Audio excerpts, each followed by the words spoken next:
دعوت کرنے کا شرف حاصل کیا۔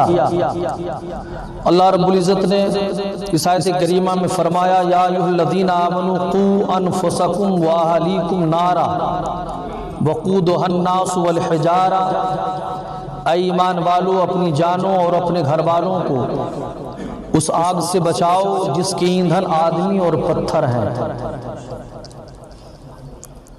اس آیت کریمہ میں اللہ رب العزت نے اپنے بندوں کو یہ حکم دیا ہے کہ خود بھی اور اپنے گھر والوں کو ناجائز کام سے منع کرو اور اپنے آپ کو بھی جہنم سے بچاؤ، اپنے گھر والوں کو بھی جہنم کی آگ سے بچاؤ۔ اپنی بیویوں کو، اپنے بھائیوں کو، بچوں کو، جو بھی آپ کے ماتحت ہیں، جن کی آپ کفالت کرتے ہیں، ان کو ناجائز کام کرنے سے منع کرنا ہر شخص پر فرض ہے۔ حضور سرور کائنات صلی اللہ علیہ وسلم ارشاد فرماتے ہیں تم سب اپنے متعلقین کے سردار اور حاکم ہو، اور ہر حاکم سے روز قیامت اس کی رعیت کے بارے میں سوال ہوگا۔ تم نے اپنی بیویوں کو پردے کا حکم دیا یا نہیں دیا؟ اپنے بچوں کو دین و شریعت سکھایا یا نہیں سکھایا؟ اپنے بچوں گھر والوں کو نماز کا حکم دیا کہ نہیں دیا؟ اپنے بچوں کو حرام و حلال سے، حرام سے بچنے اور حلال کرنے کا شعور سکھایا کہ نہیں سکھایا؟ صرف بچوں سے سوال نہیں ہوگا ماں باپ کے متعلق، بلکہ ماں باپ سے بھی سوال ہونا ہے، ان کے پرورش کے متعلق ان کے ماں باپ سے سوال ہونا ہے۔ تم نے اپنے بچوں کی پرورش کس طرح کی؟ انہیں دین و شریعت سکھایا کہ بس گراؤنڈ میں بیٹھ کر ان کے چوکوں اور چھپوں پر تالیاں بجاتے رہے؟ تم نے ان کو کالج بھیجنے کے لیے صبح بستر سے اٹھایا کہ کبھی تم نے اللہ کی عبادت کے لیے بھی ان کو بستر سے اٹھایا؟ تم نے ان کے ہاتھ میں ان کی خواہش پورا کرنے کے لیے موبائل کو تھما دیا، مگر کبھی تم نے ان کے ہاتھ میں قرآن بھی تھمایا کہ نہیں تھمایا؟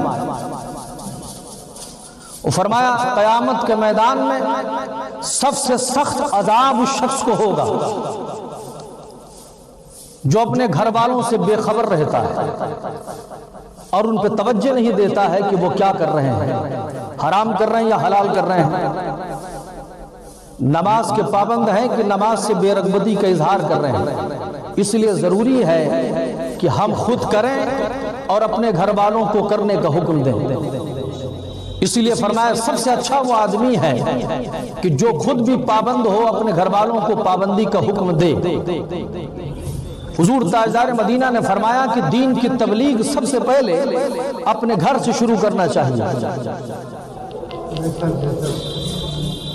آپ نماز پڑھتے ہو اور آپ کے گھر والے نہیں پڑھتے تو آپ کے اوپر ضروری ہے، فرض ہے کہ آپ اپنے گھر والوں کو نماز کی تلقین کرو، نماز کا حکم دو۔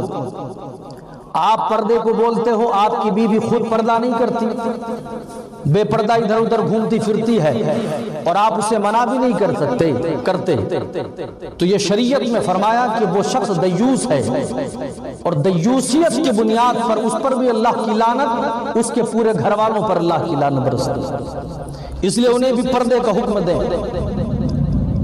شراب آپ کے گھر میں کوئی پیتا ہے، آپ اسے بھی شراب کی حرمت کا بتائیں، اسے منع کریں اور الگ بھی بتائیں کہ شراب کی حرمت کیا ہے۔ فرمایا کل قیامت کا میدان ہوگا، نفسی نفسی کا عالم ہوگا، کوئی کسی کے پرسان حال نہ ہوگا۔ ایک بیٹے کو لایا جائے گا، باپ کے سامنے کھڑا کیا جائے گا اور اس بیٹے کو باپ کے سامنے جہنم کا پروانہ دیا جائے گا۔ اب بیٹا پوچھے گا مولا یہ جہنم کا پروانہ کیوں ہے؟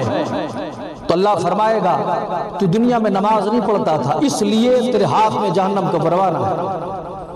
تو بندہ عرض کر رہی باری الہ میری نماز نہ پڑھنے کی وجہ جو سامنے میرے ماں باپ کھڑے ہیں سب سے بڑی وجہ یہ ہے، انہوں نے مجھے دنیا تو سکھائی، دنیا کے طور و طریقے سکھائے، مجھے بزنس کی ترکیبیں سکھائیں، مجھے ہر تعلیم دے دی، مگر پروردگار انہوں نے کبھی دین کی تعلیم نہ دی، مجھے دین کی ترغیب نہ دی مجھے۔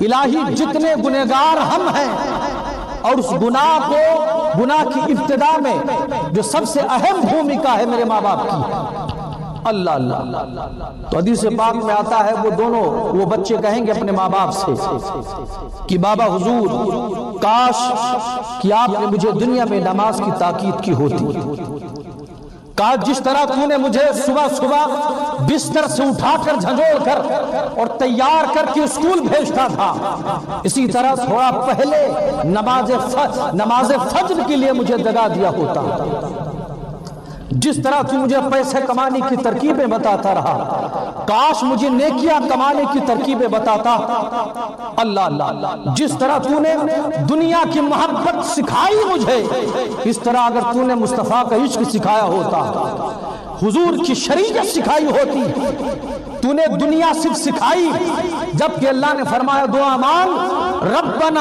آتنا فی الدنیا حسنہ وفی الآخرت حسنہ، یعنی اللہ دنیا بھی بنائے آخرت بھی بنائے، مگر صرف تو نے دنیا میری بنائی آخرت میری نہ بنائی۔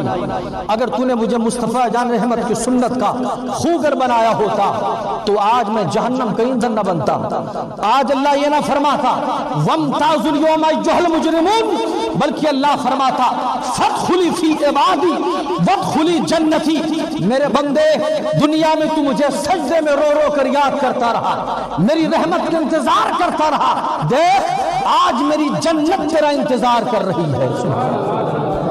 اس لیے فرمایا اپنے بچوں کو دین بھی سکھائیں، دنیا بھی سکھائیں، صرف دنیا تک محدود نہ کیا کریں، اللہ اکبر کبیرہ۔ اس لیے فرمایا اپنے بچوں کو نماز کا طریقہ سکھاؤ، جیسی تربیت ہوتی ہے ویسے بچے کام کیا کرتے ہیں، گھر میں جیسا بول چال ہوگا ویسے بچے آپس میں آپ کے سامنے اور دیگر جگہوں پر وہ اس کو ریپیٹ کریں گے۔ ایک استاذ نے بچوں سے مدرسے میں پوچھا، بچوں ایک سوال ہے بتاؤ نماز کون نہیں پڑھتا؟ اب یہاں سے ایک چیز ملتی ہے کہ والدین اپنے بچوں کو جو بھی سکھائیں گے جیسا وہ اسی طرز پر زندگی گزارتا ہے۔ کہا بچوں نماز کون نہیں پڑھتا؟ سارے بچے خاموش، 3 بچوں نے ہاتھ اٹھایا، کہا استاد جی میں بتاؤں گا نماز کون نہیں پڑھتا۔ اس میں سے پہلے بچے نے کہا پہلے میں بتاؤں گا۔ استاد نے کہا باری باری تینوں لوگ بتاؤ کہ نماز کون نہیں پڑھتا۔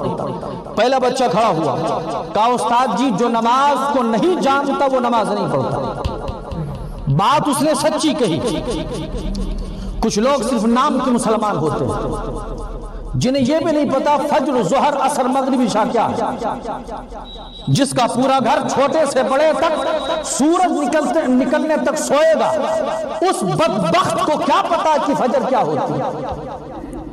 جس کے پورے گھر والے فجر سے لے کر ظہر تک مٹر گشتیوں میں مشغول رہیں گے، ان کو کیا پتا کہ ظہر کی اہمیت کیا ہے، انہیں کیا پتا مغرب کیا چیز ہوتی ہے، انہیں کیا پتا عشاء کیا چیز ہوتی ہے۔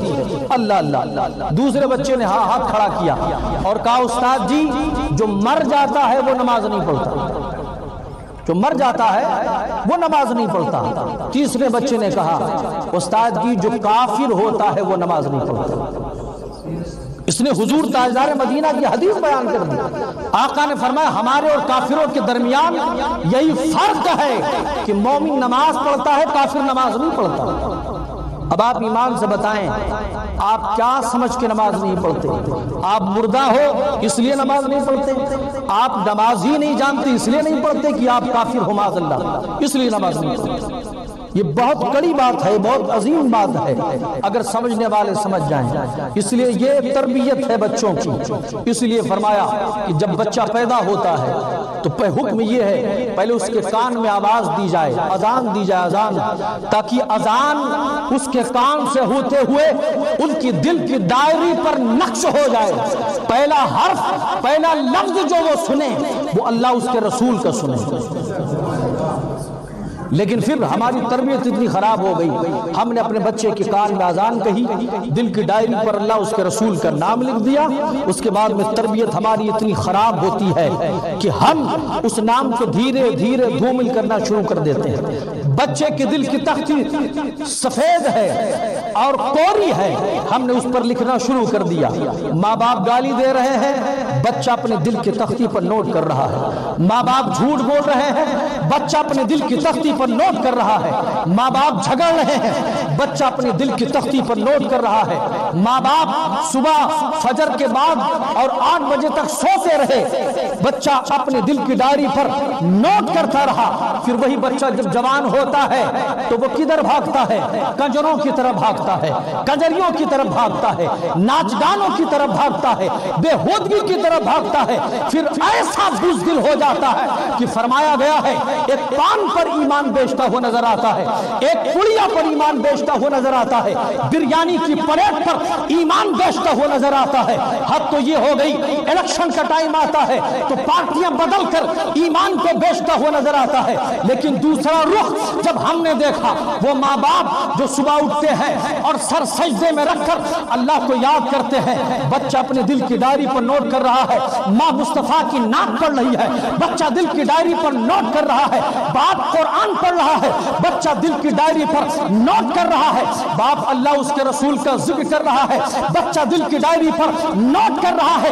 پھر جب بچہ جوان ہوتا ہے تو اس کے ساتھ مصطفیٰ کا عشق بھی جوان ہوتا ہے، اور ایسا جوان ہوتا ہے کہ تختہ دار پر بھی مسکرا کر کہتا ہے زمانہ کچھ کہے دیوانے اپنی جان دے دیں گے مگر دامن نہ چھوڑیں گے تمہارا یا رسول اللہ۔ درود پاک میں اللہم صلی علی سیدنا مولانا محمد بارک وسلم صلاۃ و سلام علیہ یا رسول اللہ صلی اللہ علیہ وسلم۔ تو فرمائے جیسی تربیت ہوتی ہے ویسے ہی بچہ کرتا ہے، اپنے بچوں کو اچھی تربیت دیں۔ اللہ نے فرمایا قوا انفسکم، اپنے آپ کو بھی جہنم کی آگ سے بچاؤ، اپنے گھر والوں کو بھی جہنم کی آگ سے بچاؤ۔ حضرت وہب بن منبع رضی اللہ تعالیٰ عنہ فرماتے ہیں بنی اسرائیل میں ایک ماں تھی جس کے 7 بیٹے تھے، 7 بیٹے، اور اس نے اپنے بچوں کو دین و شریعت کے مطابق پرورش کی، ان کی اپنے کردار، اپنے اعمال، اپنے گفتار اور رفتار اقوال سے ان کی دینی اعتبار سے ان کی دین تربیت کرتی رہی۔ بچے جوان ہو گئے، 6 بچے جوان، ایک چھوٹا تھا۔ اس وقت ایک بادشاہ ہوا کرتا تھا جو بڑا خطرناک بادشاہ، وہ مسلمانوں سے جلتا تھا، جو اللہ پر یقین رکھتا تھا اس سے جلتا تھا۔ وہ کرتا کیا تھا کہ جب کوئی ایمان والا آتا تو اس کے سامنے خنزیر کا گوشت رکھتا اور کہتا اسے کھا ورنہ تجھے قتل کر دیا جائے گا۔ کھا لیتا، بچ جاتا، انکار کرنے پر اسے قتل کر دیتا۔ ان 7 بیٹوں کو بلایا گیا اس کی ماں کے ساتھ۔ پہلے بیٹے کو حکم ہوا خنزیر کا گوشت رکھا گیا، اسے کھا لے۔ تو بچے نے مسکرا کر کہا بدبخت، جس چیز کو میرے اللہ نے حرام کہا ہے، جس چیز کو میرے رب نے حرام کہا ہے، کھانا تو دور اسے ہاتھ نہیں لگاتا میں۔ اللہ اللہ، بادشاہ نے کہا اگر نہیں کھائے گا تو تجھے وہ سزا دی جائے گی کہ لوگ برسوں تک یاد رکھیں گے۔ اللہ اللہ، حکم دیا اس کے بدن کا ایک ایک عضو کاٹا جائے، انگلیاں کاٹی جاتی رہی، وہ مسکراتا رہا، گردن کاٹی جاتی رہی، وہ مسکراتا رہا۔ اللہ اکبر و کبیرہ۔ سبق ہے ان لوگوں کے لیے جو اپنی حلق سے شراب کا گھونٹ اتارتے ہیں، سبق ہے ان لوگوں، ان بدبخت نوجوانوں کے لیے جو بیئر کا گھونٹ اپنی گردن سے اتارتے، اپنی حلق سے اتارتے ہیں۔ سبق ہے ان لوگوں کے لیے کہ جو حرام خود کھاتے ہیں اپنے بچوں کو کھلاتے ہیں۔ سبق لو اس نوجوان سے جس نے کہا او نادان، ہمیں یہ ڈر نہیں ہے کہ ہمارے جسم کے اعضاء کاٹے جا رہے ہیں، ہمیں تو یہ خوشی ہے کہ رب نے جس چیز کو حرام کہا ہے ہم نے اس کو حرام جان کر اپنی جان دے دی ہے، مگر اللہ رب العزت نے جسے منع کیا ہم اس کی طرف نہ بڑھے۔ اللہ اللہ۔ دوسرے بھائی کو بلایا گیا، اس نے بھی انکار کیا۔ اب اس کے ساتھ کیا ہوا؟ کڑائی میں کھولایا گیا تیل، اس کو ڈال دیا گیا۔ تیسرے بھائی کو بلایا گیا، اس کی ایک ایک کھال نوچی گئی، خنزیر کا گوشت کسی نے کھایا۔ اب اسی طرح کرتے کرتے 6 بھائی شہید ہو گئے۔